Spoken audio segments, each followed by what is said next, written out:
Jaya Radha Madhava Kunja Bihari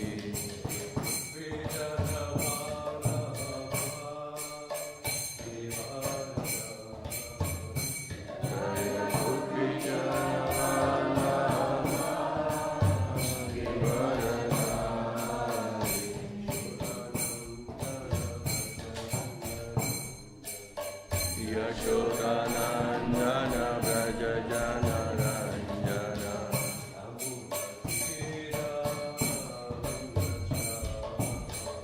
Yamuna Tira Manachari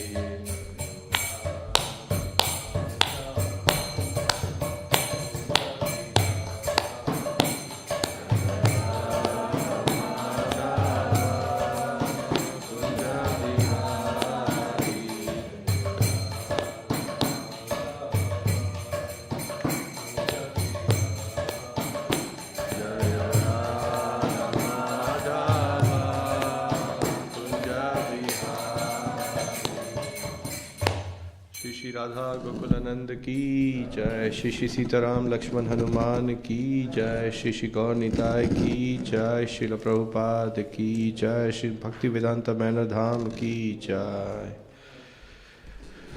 ओम नमो भगवते वासुदेवाय।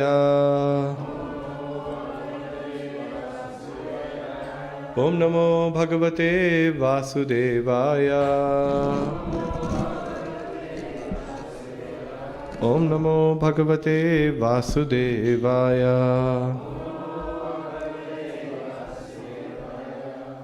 Morning everybody, Hare Krishna. So we're reading from Srimad Bhagavatam, 3rd canto, chapter 9, verse number 31. 30 actually, apologies. That's what I prepared.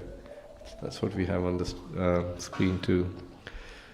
So perhaps if you all feel appropriate, you can repeat after me one line at a time.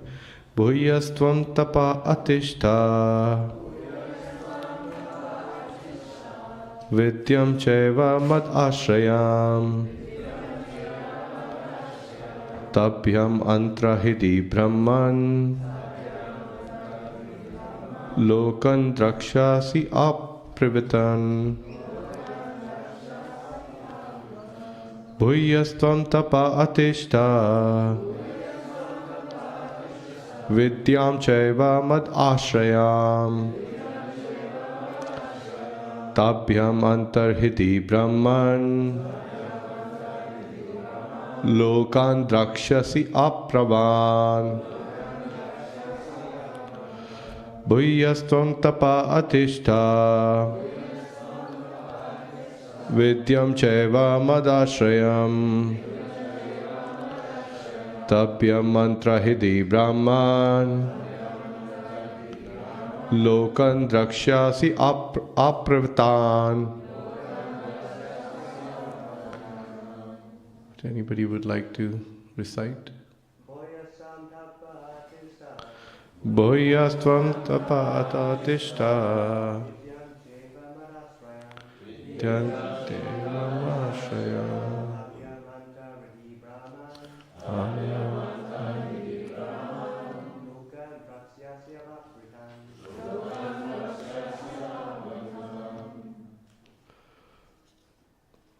One more from Prabhu's side.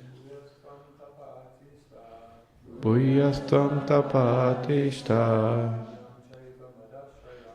Vidyam chaiva madashrayam Tapyam mantra hidi brahman Lokan takshasya apavitam. Mataji's. Guyam tamata Krishna Vidyam chaiva madashrayam Abhyam antravali brahman Yasnavita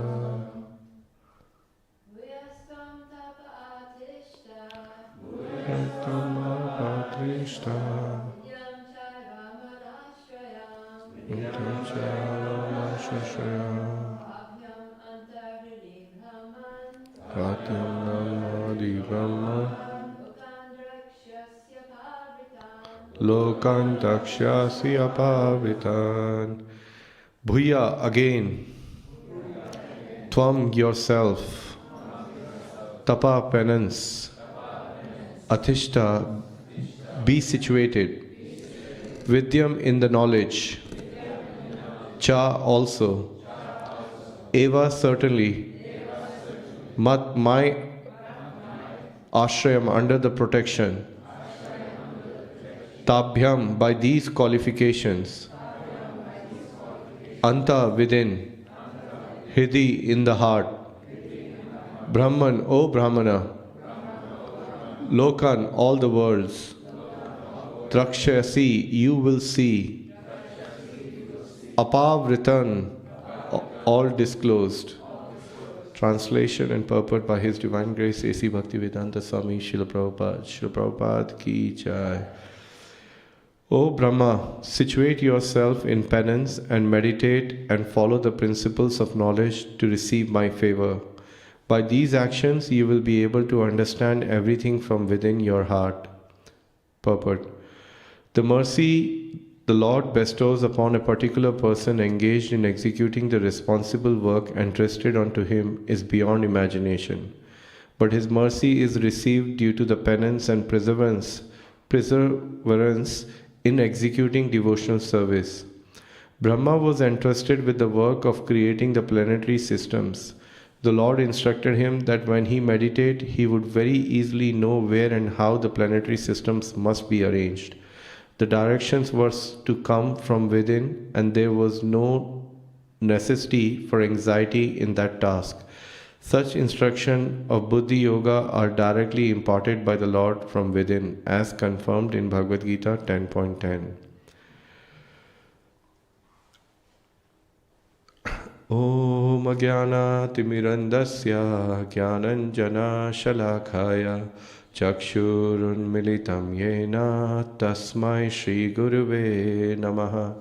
Namah Vishnu Padaya Krishna Prishtaya Bhutale Srimate Bhaktivedanta Swamiti Namine. Namaste Saraswate Deve Gauravani Pracharine Nirvishesha Shunyavadi Pashyate Deshatarine Vanchakalpatarubhyascha Kripa Sindhube Evacha Patitanam Pavanebhyo Vaishnavebhyo Namo Namaha. Jai Shri Krishna Chaitanya Prabhu Nityananda Shri Advaita Gadadhar Shivasadi Gaur Bhaktavinda. Hare Krishna Krishna Krishna Hare Hare Hare Rama Rama Rama Hare Hare. So Hare Krishna everyone. I'd like to seek the blessings of all the Vaishnavas assembled here as well as those who are online, so I could say something for my own purification, and in the process of doing so, if anything comes out good for your benefit, please accept it. Anything bad, please forgive it. I'd like to especially seek the blessings of Senior Vaishnava, Premaniketan Prabhu, Prabhupada, Priya Mataji, Hare Krishna. Thank you for being here. Prayojan Prabhu and all the other Vaishnavas. Thank you for the opportunity. So this is a very beautiful section in the third canto of the Srimad Bhagavatam, where Lord Brahma's prayers for creative energy are being described. And right at the very outset, you can see the ideal example Lord Brahma is setting for all of us to follow. And if you make a note of here is that, you know, across Srimad Bhagavatam, all these wonderful Vaishnavas like Lord Brahma, Lord Shiva, Kunti Devi, Prahlad Maharaj, Dhruv Maharaj, all these personalities are actually glorifying the Lord and seeking for empowerment, seeking for blessings so they can do something worthwhile in their life. And that's the path, Mahajano Sina Gathana Pantha. That's what has been set aside for us actually, that we don't need to be very inventive. We don't need to think that by meditating on ourselves or meditating on the one inside ourselves that we will be able to, become God or achieve something which is, beyond our imagination. I really like this particular line Prabhupada is saying, and I'd like to read this again. He's saying that the mercy the Lord bestows upon a particular person engaged in executing the responsible work entrusted onto him is beyond imagination. I mean, it is just so very appropriate. So, in the context of this particular verse, we know Lord Brahma, when he appeared from the navel of the Lord on the beautiful lotus flower, he just had no idea what to do. The first transcendental vibration he heard from the lotus mouth of the Lord Krishna, although he didn't even see him directly, was the word tapa. And having engaged in that tapasya, the word tapa or the austerity, Brahma achieved all that qualification. Brahma Hriday, from his heart, he was bestowed the blessings of by Lord Krishna to be able to create.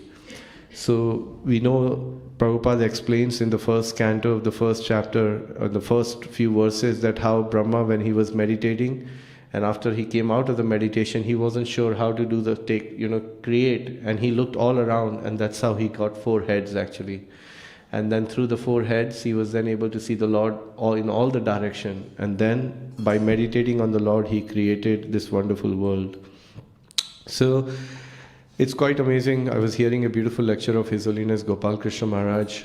He gives on this particular verse, I think it was in 1996, and Maharaj was saying that in order to create something, even something very, very small, so much of effort is required. He was talking about getting a temple constructed. There are so many plans you have to come together.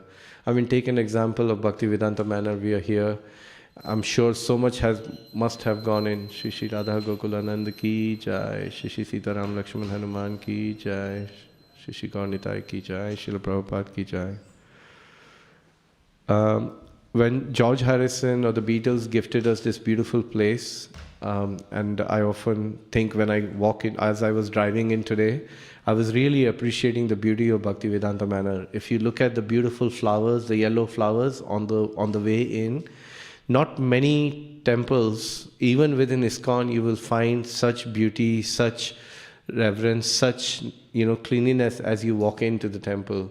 Especially at Bhaktivedanta, I mean, majority are, don't get me wrong, but as you drive into Bhaktivedanta Manor and you come through the whole driveway, it's just such a nice meditation that you're walking through the palace of Radha Gokulananda, and soon you're going to see the deities, like how you come into a palace of the king and a queen. So our king and a queen are Radha Gokulananda, and then you come through that whole beautiful place, and as you enter, you see the Goshala on the left-hand side. It's just a privilege to be able to drive through that pathway and come into this place actually. And often I think I take this for granted. I live 10 minutes away from Bhaktivedanta Manor. I can come here whenever I like. But I often think there are so many people who live so far, and it takes them hours to get here, and somehow they make that effort and they come, and probably they appreciate more than me being here so close and taking things for granted actually. So going back to the point when George Harrison and the Beatles gifted us this place, with working with Srila Prabhupada, many disciples, they must have made some adjustment to make this place like temple. And that itself must have taken the effort. What to speak of everything else which came after that? If you think of the building here, then the building in Haveli, and now the temple, the senior leaders are thinking how we can further expand, have more place for preaching, talking about a 50-year plan from now and all those things. And it, although it's just a start, but so much of effort has to go in doing it. And especially at Bhaktivedanta Manor, where we are in this Lechmore Heath village, we know to keep the residents happy there, and then to do something every time to go to the council, so much effort is required. And even in that, we have to receive so many reversals. But what Prabhupada is saying, he's saying the mercy that the Lord bestows upon a particular person engaged in executing the responsible work entrusted onto him is beyond imagination. So you can imagine the Srila Prabhupada, when he took the place, He knew as a visionary that one day Bhaktivedanta Manor Temple will be right on the map, the world map of ISKCON, as one of the top 5 temples will be recognized. He knew it. He could just see the future. Trikala, that's what the pure devotees are. So coming back to the point, so much effort is required just to get one temple going. And then what to speak of Lord Brahma, who had to create so many, planetary systems, who had to create the whole universe. And then not only that, very orchestratively, he had to plan that this planet will be here, this will be here, this will be the earthly planet, and this is how things will be done. That was Lord Brahma's job. And all that he could achieve simply by the word tapa, by doing the austerity and penance and meditating on Lord Krishna. So that goes to shows that I was just trying to directly connect this with our spiritual practice in Krishna consciousness, that if one has any spiritual desire, it gets fulfilled. Like I can give you so many examples where I'm going for a program and in my mind, as I am greedy for Krishna Prasadam, that was my gateway into coming to KC. I often meditate, maybe today should be Rasgulla or something. And lo and behold, when you get there, it is Rasgulla in the Prasadam, And that's the potency of something as tiny as this. What to speak of if you want to start a whole Hare Krishna movement in Liverpool, which the devotees are doing here at ISKCON, headed by Antaranga Prabhu, and so many wonderful Vaishnavas are working day and night, and they have such wonderful program going on there right now. And this is all due to the mercy of the pure devotees and the Lord. Because in the time of Srila Prabhupada, when Prabhupada would travel, often he would take train journeys, and one time Prabhupada was traveling to Kashi in a train. And as he was with His Holiness Jananand Prabhu and many other disciples, and somebody remarked to Srila Prabhupada that, Prabhupada, what about Kanpur? It doesn't have any temple. What about this place? It doesn't have any temple. And then that stop will come and Prabhupada will say, get down. And the devotee will be bewildered. Prabhupada, what do you mean get down here and open a temple? Now, that's how Prabhupada was, spontaneous. And devotees will get down. They will literally get down.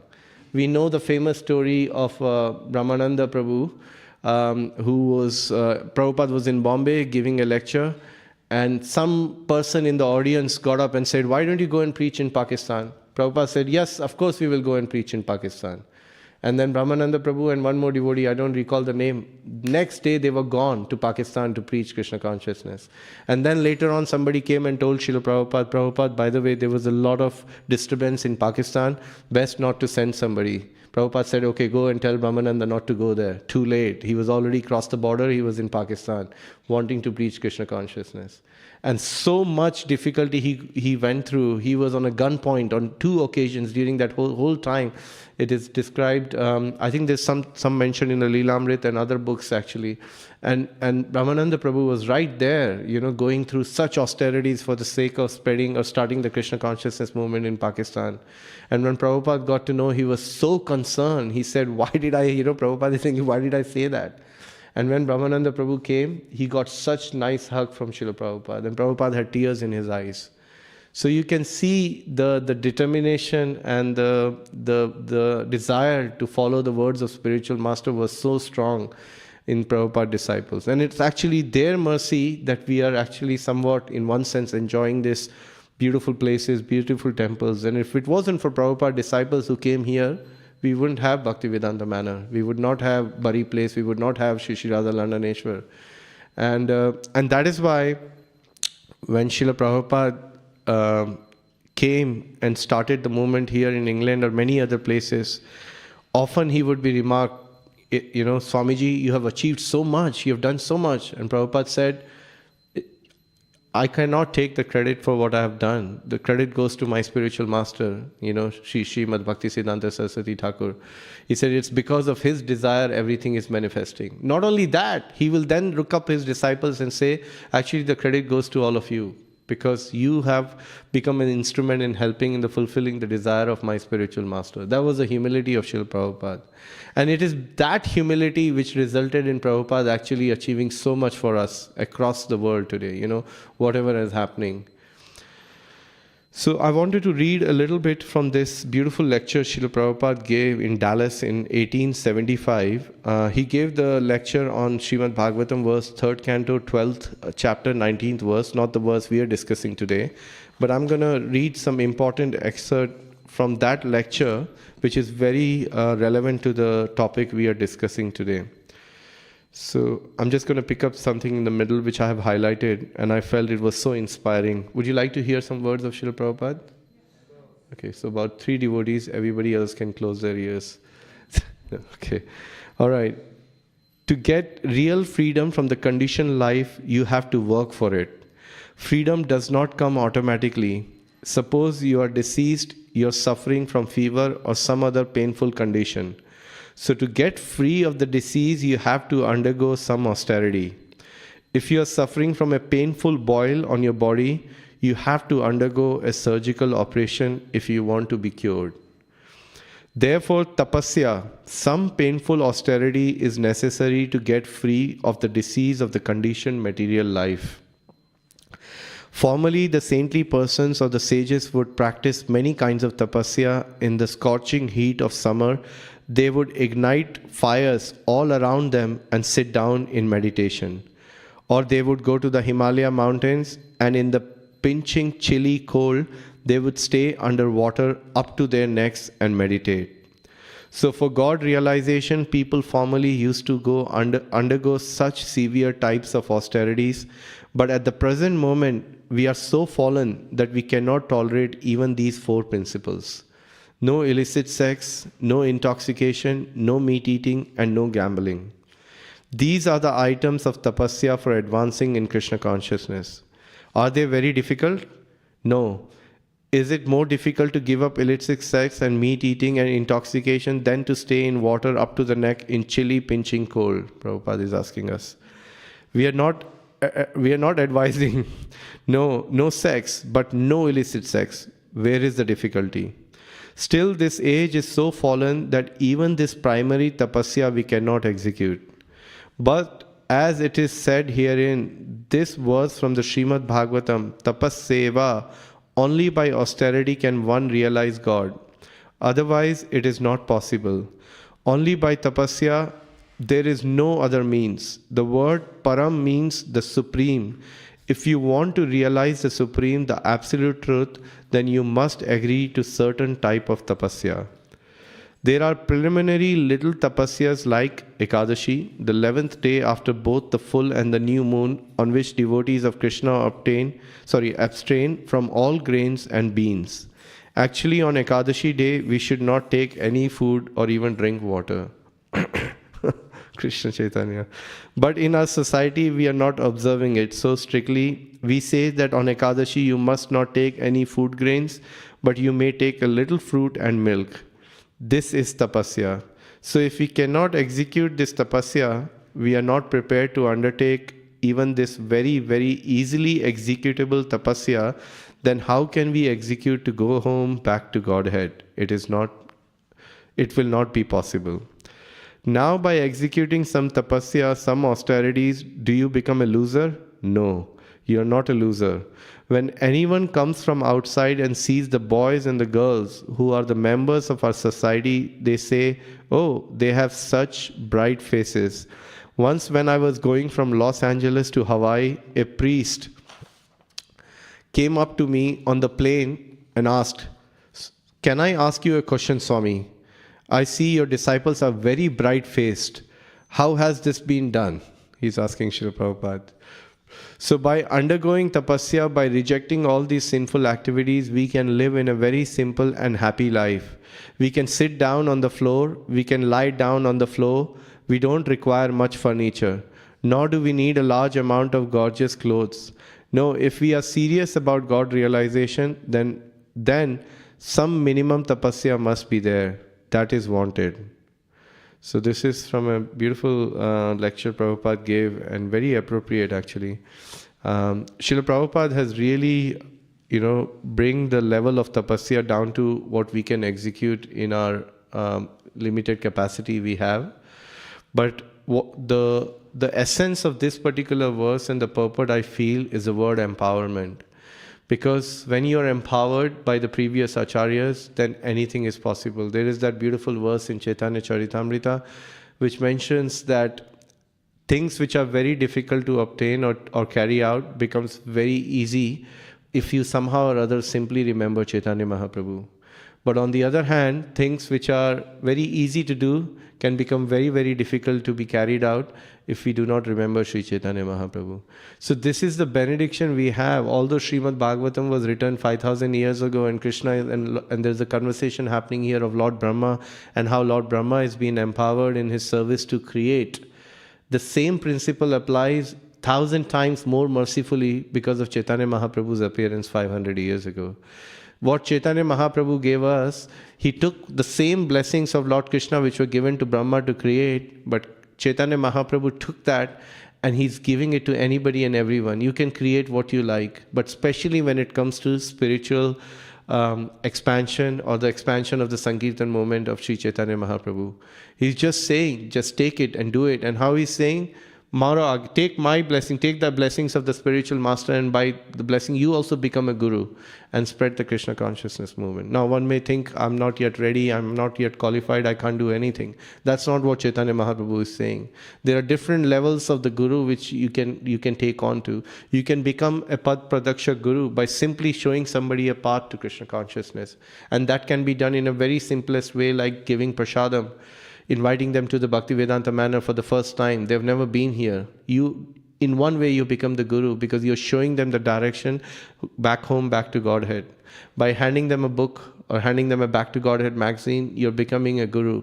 So these are the various ways in which we can become somewhat a spiritual master to the people. And we don't think like we are spiritual master, but that's what Chaitanya Mahaprabhu is trying to tell us, that somehow or other we have to come to the platform where what we have been given, we introduce that to others and bring them closer to Krishna.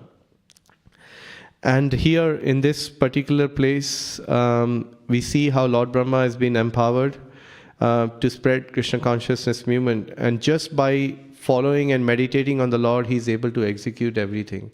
So similarly, our tapasya, as per what I just read by Srila Prabhupada, is to follow the 4 regulative principles, chant the Hare Krishna mantra nicely.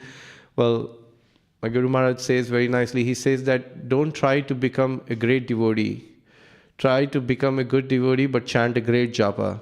So that's what we have to do. We have to try and chant a great japa, and that way we can become a good devotee. And then Krishna will recognize us, he will empower us some more, so we can do what we want to do actually. So we depend on the sadhana. Our tapasya is on our sadhana. To be able to, for us the tapasya is to sit in one place and chant the 16 rounds. I agree, that's a tapasya, because our mind is telling us, let me just pick up, my phone is just pinged. Let me just pick up, I have to do this. My mind is saying, let me just fold the clothes. Whatever may be, let me just get out there and tell some people about Krishna. Well, you can do that. But first thing in the morning, you try and go deeper in your sadhana and take to Krishna consciousness. By reading Srila Prabhupada books, it has become an austerity. We have to read Srila Prabhupada books every day. I mean, if you don't read Prabhupada books, you will be completely insane. You'll go mad if you don't read Prabhupada. Because unfortunately, if you don't see it or not around you, people are going through a difficult time. And that is madness. Because every other person, on an average, is spending good 5 to 6 hours in 24 hours just flicking the phone. Just flicking the phone, 5 to 6 hours. Probably 8 people out of the 10, that's how they let their day go actually. Most people in the olden days would take a break to have lunch or walk or do something. Now the break means scrolling on the phone and try. And it's quite amazing that earlier when I grew up in India, we had one channel called Doordarshan. And in that one channel, mostly you'll get news once a day, you'll get Ramayana, you'll get Mahabharata, all these serials. And you will watch that for 45 minutes glued onto the TV and so excited, waiting for the whole week to see what happens next. And now that same 1 hour, 45 minutes has come down to the level of 40 seconds of a clip. That's all the brain can manage of the people. And that within that 40 seconds, people derive such satisfaction. They think this is Anandam Buddhivardhanam. That, oh, wow, this is bliss. Just 40 seconds, that's how limited we have become, and we can't take anything more than that. What to speak of, inviting somebody to come and attend Bhagavatam class for an hour, I mean, you can just forget about that. That's how our mind has become, right? Kali Yuga of Srimad Bhagavatam, that manda sumanda matayo manda bhagya hi ubhadrita, that in the age of Kali, our minds are dull-headed, we can't remember anything. Above all, we are always lazy and disturbed. That's the problem we are going to go through. But the hope is there. If we depend on our sadhana, or if we show our tapasya by following Ekadashi, going deep in our bhajan, practicing Krishna consciousness, these basics, reading Srila Prabhupada books, then gradually you will notice you will come to the level where you will be able to penetrate the material energy and go beyond and be situated in the spiritual energy. Brahma bhuta prasannatma na sochati na kankshati sama sarveshu bhuteshu mad bhakti labhate param. So we will reach that platform, but even that is the very highest platform. But what we have the association of the like-minded devotees. One time, somebody asked a question to His Holiness Bhakti Rasamrit Maharaj. Maharaj was giving a class here. They said, Maharaj, I really want to understand what is the difference between hearing a class online versus coming and sitting in the class physically. And Maharaj said two things, very, very beautiful. He said, first thing, you are in the presence of the deities which are so powerful that they give you inspiration and empowerment to progress in Krishna consciousness. Second thing is, when you're sitting in the Bhagavatam class, you look to your left and then you see there, Param Karuna Prabhu is sitting in the class, and you get the inspiration. This Prabhu comes every day in the Bhagavatam class. I want to come a bit more. So there is something very, very special of being in physical presence of the Vaishnavas. Although you're not interacting with that Vaishnava, but just sitting there next to the Vaishnavas and listening to the Bhagavatam class has a special feature. I mean, you can feel it for yourself versus we are sitting at home and trying to hear a class online. It's a different flavor altogether. Agree, yes or yes? There isn't a no. So that's the special power of being in the association of the Vaishnavas, actually. So we have to try and really give ourselves to the process, and then like Brahma received the empowerment, like Dhruva received the empowerment, like Prahlad Maharaj received the empowerment, like Queen Kunti received the empowerment, like Gajendra received the empowerment, like Prithu Maharaj received the empowerment, like all these personalities. This is an example that how we can also receive the empowerment by sticking to the process.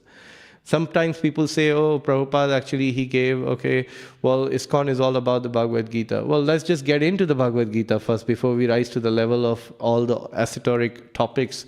Prabhupada gave us everything, but the problem we have, we do not want to follow a simple process which he has given.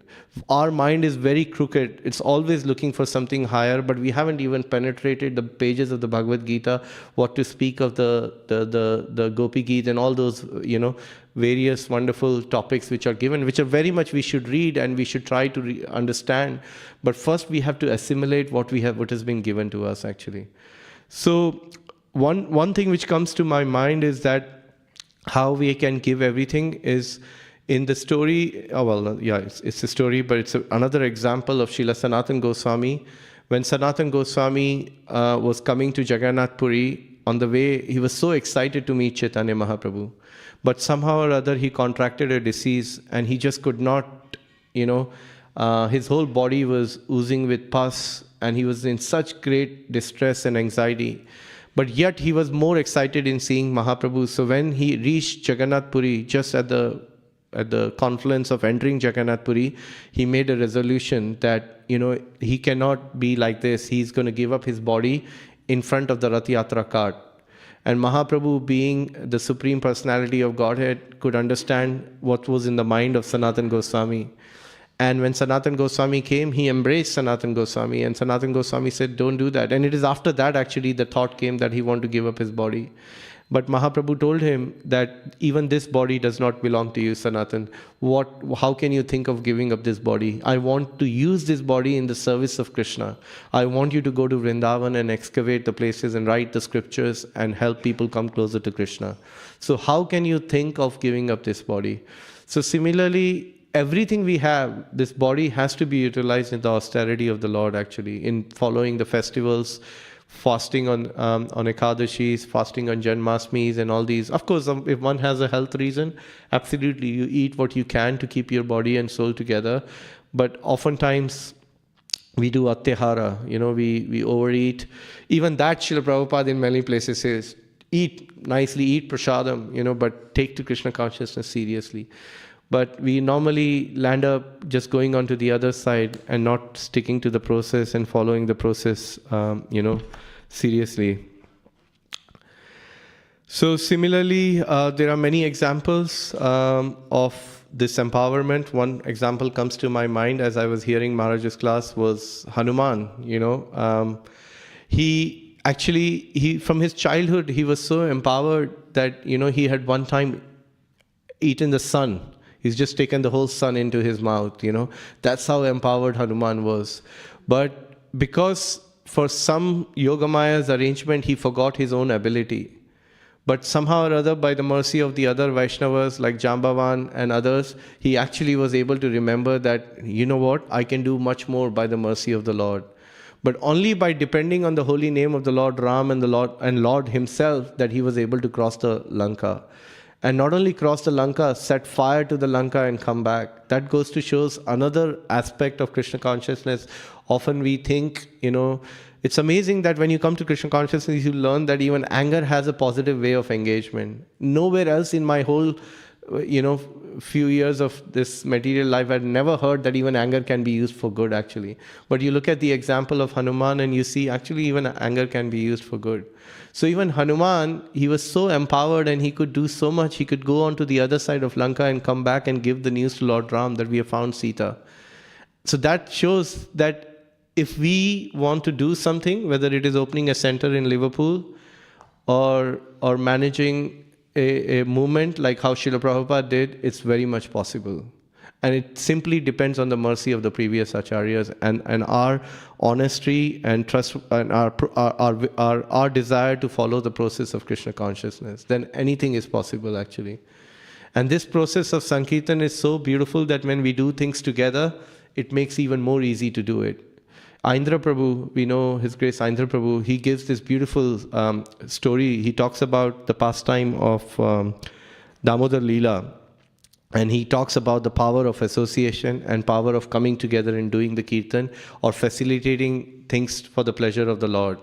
So he gives a very nice explanation that how Yashoda Maya was trying to tie Lord Krishna, and we know the whole story, 2 fingers too short, every single time. And Aindra Prabhu gave such a beautiful twist to it. He said only after doing everything she could possibly do herself, she decided to engage all the other gopis. How? She went and asked for the saris for all the other gopis. And only when she took the saris and put it together, of course it was the love of the Yashoda, but that love was mixed with the other gopis together. And only when all the other saris came together, Krishna said, now you've really engaged in Sang Kirtan. You've really involved everybody in glorifying me, in pleasing me, and now I'm going to surrender. You can tie me up. So that's, it was such a beautiful story I had heard from a devotee that's the mood of Sankirtan. We want to take others with us. In material world, follow me. That's the agenda. In spiritual world, after you. So it's always after you. Like often my Guru Maharaj mentions that when we come and pay obeisances, like one time he was with his godbrother and, he would go to the various temples and they'll pay obeisances in India. And he asked his godbrother, why is it that when we come and we pay our obeisances and we chant Shishi Radha Gokulanand ki jai, Shishi Sitaram Lakshman Hanuman ki jai, Shishi Gaurnitai ki jai. He would ask the question that why is it we chant Prabhupada Pranam Mantra, Nama Om Vishnu Padaya Krishna Prishtaya Bhutale Srimate Bhaktivedanta Swami iti namine Namaste Saraswati Deve Gauravani Pracharine Nirvishesha Shunyavadi Pashyati Deshatarine. He asked the question, why do we chant? So this godbrother, Srila Prabhupada disciple said to my Guru Maharaj, you tell me. And then my Guru Maharaj said, no, you're my senior, you tell me. He said, the reason we chant is we come and we tell who let us in. So that means that we come to the temple and we tell Prabhupada has let us into this place actually. So that's our doorway. Our previous gurus, our previous acharyas are the ones who are actually letting us in.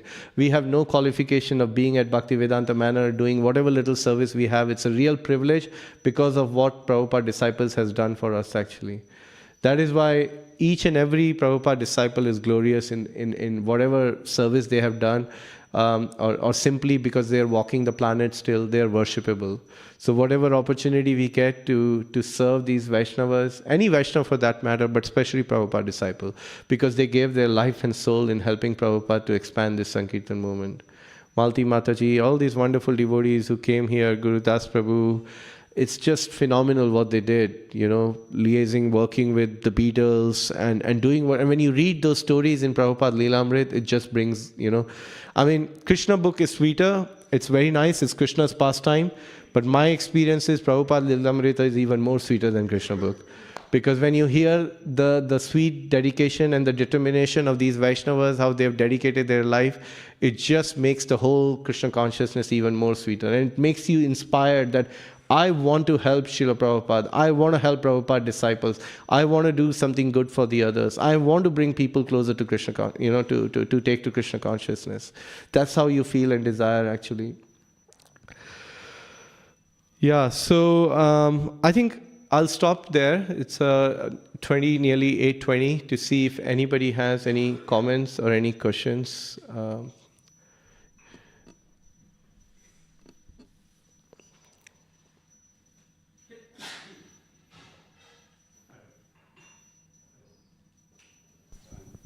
Hare Krishna, Prabhu, lovely class, thank you very much.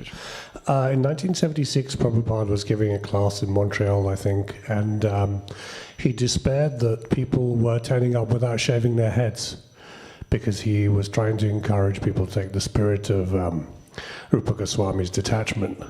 Why do you think there is a challenge today on getting dressed right and shaving the hair, and why do you think people are less reluctant to get rid of the hair? Is it because it's less strict in a society, or is it something that's just been forgotten? Thank you, Prabhu, for your question. So, there are many instances where Prabhupada emphasized, and he will do it time, place, and circumstances. So if a devotee would come up and say, why do we shave heads?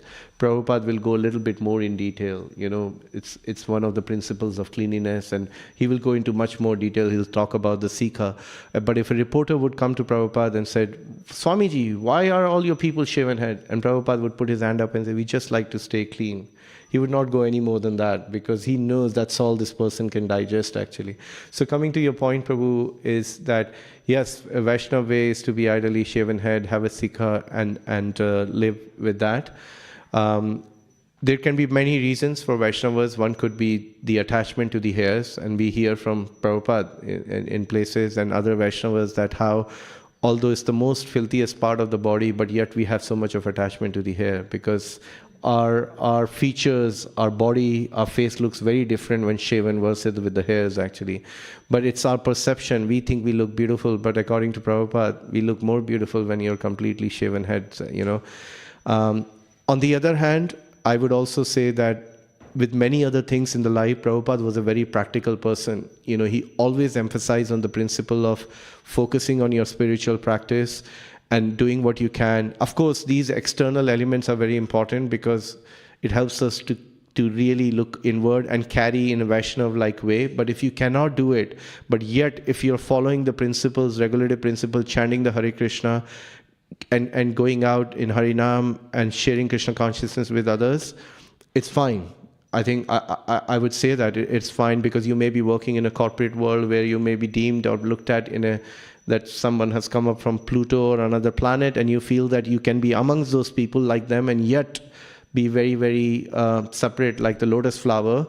Then that's absolutely fine, because that way you're setting the right example, sharing Krishna consciousness with others, and yet moving like anybody else. And then that way people are more likely to come to you, sit down with you, have prasadam with you. You can share the prasad with them, and do those things much easier than rather people thinking, well, oh God, he's from another planet, we'll just leave him alone, So there are both sides, Prabhu. Ideal way is to do what you said, is to have the shaven head and follow the, Vaishnav-like etiquettes. That's the ideal way. But until we can't do it, we do what we can.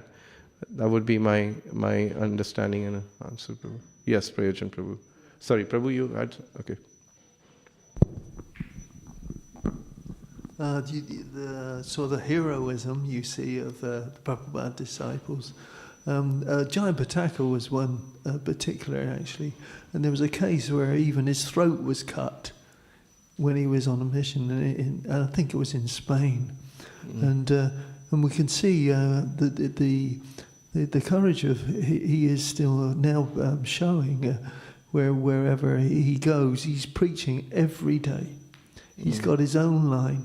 He's had a stroke. He's been through many crises, and still he's going on. And you can just see, and he's very staunch in his following the practices, and of even the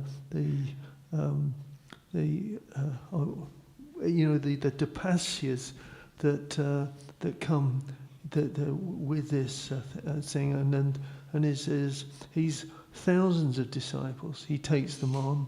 Somehow or other, he's surviving, and even remembering their names. So he's a great hero, no doubt.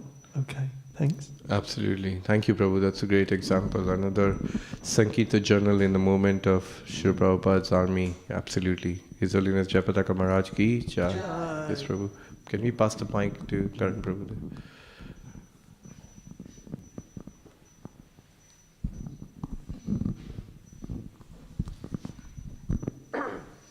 Hare Krishna Prabhu, thank you for the class. You were mentioning 8 out of 10 people spend 5 hours or more scrolling, and I was just thinking, can you maybe comment something about devotees using social media? Because many times devotees do use social media, but they use it in a devotional way. They may be following pages which post quotes of Prabhupada or senior leaders of the movement, and these quotations, images, videos may be very inspiring.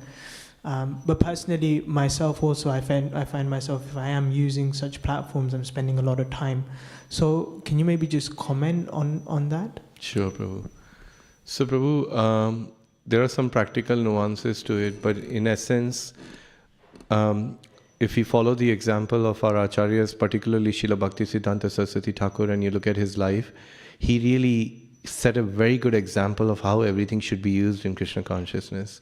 I mean, if you look at some of his portrait in Radhakund by the beautiful British-looking car with its nice shoes and everything, is just looking like a gentleman in the suit, but inside he's a Mahabhagavat. I mean, if you look at him, you will think that, he's just like another British person, but what a pure devotee as he's walking.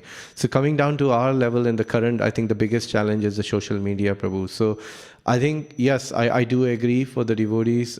It is a great opportunity to spread Krishna consciousness. But I would also say that it is a very individual thing. For some people, it may work. For some, it won't. Like, I'll give you my practical example. I took some advice from a senior Vaishnava when I started flicking on the phone. And I said, I've started to, the intent was to do KC, but other stuff was coming up and I was watching and looking at it. And then he just said that, and I said, I still want to be able to hear my lectures of my Guru Maharaj because they're always live on the Facebook. So what he suggested was, he said, log out from that profile and create a new profile and just add the people who are like-minded. And you don't need to add everybody. Just subscribe to the page of your spiritual master, couple of things you want to do. And I have another page. So I just now use that page as much as possible. And I noticed that only those lectures and other things come there. But sometimes what happens is, Prabhu, that there is a strong force of material energy, and I'm not going to shy away with it. Still things happen, and then you start watching Bollywood clips come up, all these things come up, and your mind immediately starts to go and starts to find, rasa in them. So now what I try and do to myself is I was talking to my wife the other day, not now, a while ago. I said, I'm going to take a 30-day detox. I'm just not going to hit the social media. And things like that really help bring your spiritual life to the next level. And it is said by Chanakya Pandit, it takes 30 days for something to make your habit. And then I noticed that I'm no longer wanting to go there unless all of a sudden something happens. But you start again. The idea is, Prabhu, that the jiva or the living entity has the ability to rise. But if we simply think I'm fallen, then we will be on the social media whole day. But if we think, no, I'm going to get up, I'm going to try another 30 days. I'm going to try 60 days. Now Kartik is coming. I'm not going to go and do that. I'm just going to stick to my Bhagavatam pages. Or other ways which I found helpful is that my mind needs something. Mind needs a goal. And if you say, I haven't finished my 14 pages of the Bhagavatam, I haven't finished my chapter a day of Bhagavad Gita, I've committed to, one of my goals is to listen to Prabhupada 15 days. Until I finish all these vows, I'm not going to hit social media today. And what that does, it's called delayed sense gratification. In the process of doing so, when you've done all of the other, you have no taste left to go to social media.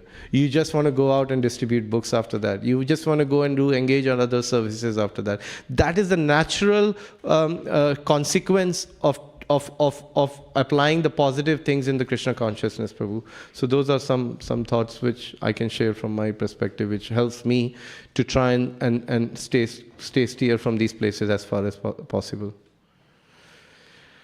Okay, last 2 minutes, if anybody has. Yes, Param Karuna Prabhu. Hare Krishna. Thank you, Prabhu, for the class. Prabhu, in the text, Brahma was requested to follow the principles of knowledge. Just wondering, what does he mean by that? What does the Lord mean by that? Follow the principles of knowledge. Yeah. So I think, like Krishna says in Bhagavad Gita, Evam parampara praptam imam rajarsayo vidu sakalineha mahata yogo nashta parantapa. So in the similar way, Krishna is giving the transcendental knowledge. Like for us, we are receiving the transcendental knowledge through the association of Vaishnavas and the scriptures. But Brahma received everything, Tene Brahma Hidaye Adi Kavya. He received everything from the heart, within the heart. He was given that knowledge. So for us, we have to be situated in the transcendental knowledge of the teachings coming from our acharyas in the form of Bhagavad Gita, Srimad Bhagavatam, Chaitanya Charitamrita, and hearing the discourses on these books from the Vaishnavas. That will bring us to the platform of the knowledge. And knowledge means that it tells us what to follow and what not to follow. And knowledge also means that for us particularly, which helps us to establish ourselves in our relationship with the Krishna or the Supreme Personality of Godhead or the Absolute Truth. So my understanding of your question is, Prabhu, that we have to be situated in the transcendental knowledge to be able to receive that empowerment, in order to create or do anything which we want to do in our Krishna consciousness process. I hope that helps, Param Karuna Prabhu. Thank you, Prabhu. Also just connected with that knowledge, meditation and penance. Lord is saying, you receive my favor.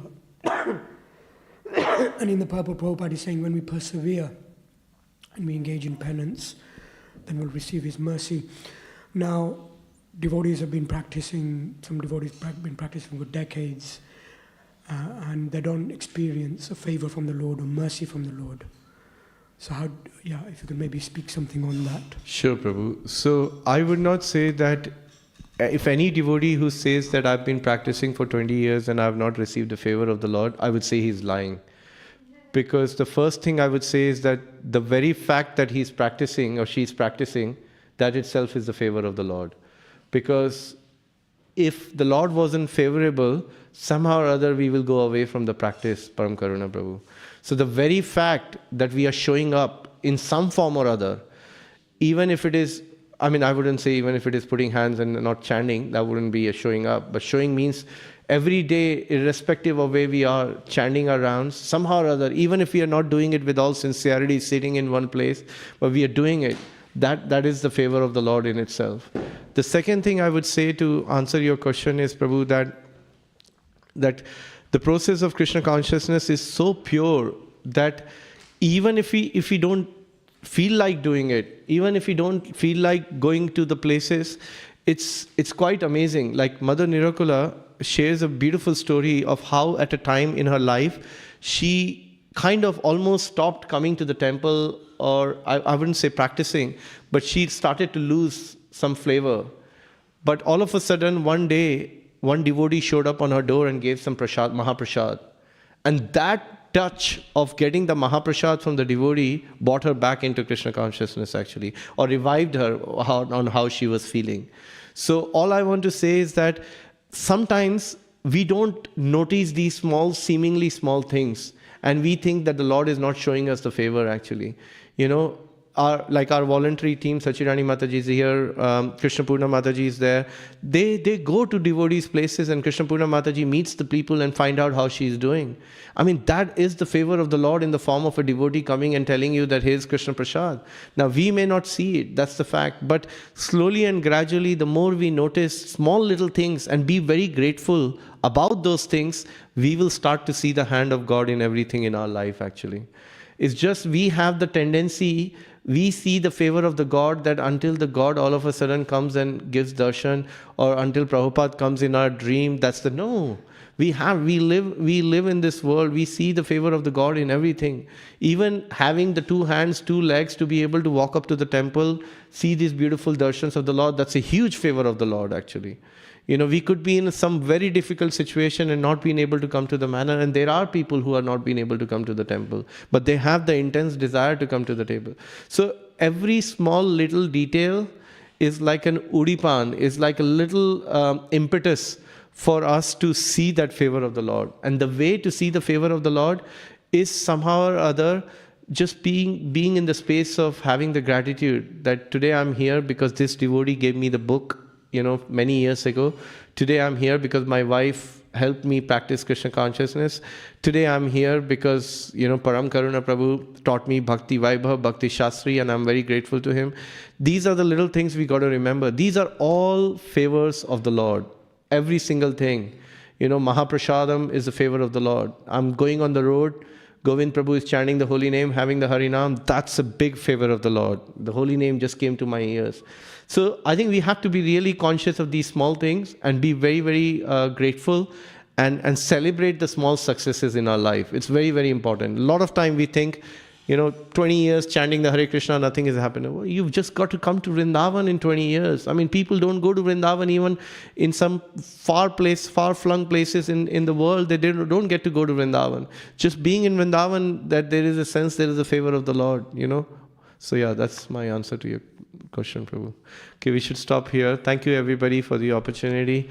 And thank you for dedicating your life to Srila Prabhupada and doing what you're doing every day. Hare Krishna.